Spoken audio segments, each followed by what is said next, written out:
अपनी औलाद को कभी किसी के सामने ना समझाएं, कभी भी।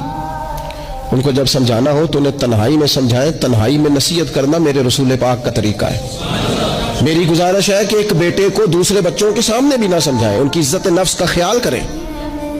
कभी भी अपने बच्चों को दूसरों के बच्चों की मिसालें ना दें। फलाने का बच्चा उधर चला गया, भाई आप क्यों कंपैरिजन करते हैं किसी के साथ। अगर इनको कभी मिसाल देनी पड़े तो या हजरत उसामा बिन ज़ैद की देना, अगर कभी मिसाल देनी पड़े तो हजरत मुअव्वज़ और मुआज़ की देना, अगर कभी मिसाल देनी पड़े इनको तो हजरत अब्दुल्ला बिन ज़ुबैर की देना, और जब ज्यादा कलेजे ठंडे करने हुए तो फिर इमाम हसन और हुसैन की मिसाल देना।